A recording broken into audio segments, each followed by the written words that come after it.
За Монгол улсад хүн амын хоол тэжээлийн үндэсний сүүлийн судалгаагаар өсвөр насны охидын 40% нь цус багталттай гэгтун гарчээ. Энэ нь хөвгүүдийн цус багталттай харьцуулахад 25% өндөр байна. Учир нь охидтой одоо сарын тэмдэг ирэх үед цус алддаг тул бие махбод хүчил төрөгчийг тээвэрлэх чадвар багасдаг. Энэ нь цус багталтад нөлөөлдгийг эмэгтэйчүүдийн эмч онцлолоо. Өсвөр наснд биений юм ирж эхэлж байгаа учраас тухайлбал жилд одоо сар болгон биений юм ирлээ гэж үзэхэд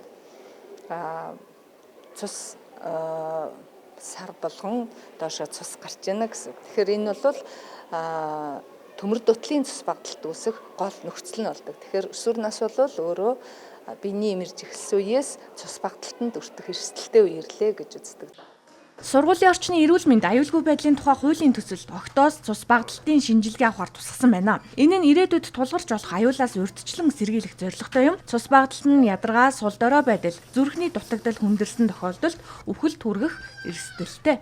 Охидын үзлэг биш, охидын цус багталт гэдгээр орж иж байгаа. Яагаад тэгэхээр бид нар хоол тэжээлийн үндэсний 6 дугаар судалгаа дээр охид дээр бол 40% цус багталтай байгаа учраас цаашдаа нөгөө цус багталтыг энэ сургуулаар дамжуулж илрүүлэх нь бол айгүй чухал байгаа учраас энийг охидын үзлэг биш, охидын цус багталтыг илрүүлэх шинжилгээ гэдэг талаас авч үзэж байгаа.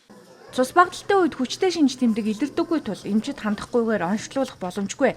Энэ үед төмөр витамин B12 агуулдаг улаан лойл, үзэм, банан зэргийг идэх, шүүс бэлтгэж уух нь сайн нөлөөтэй. Мөн зүгийн бал тогтмол хэрэглэх, элэг идэх нь цус багталтыг амгаах ач тустай юм а.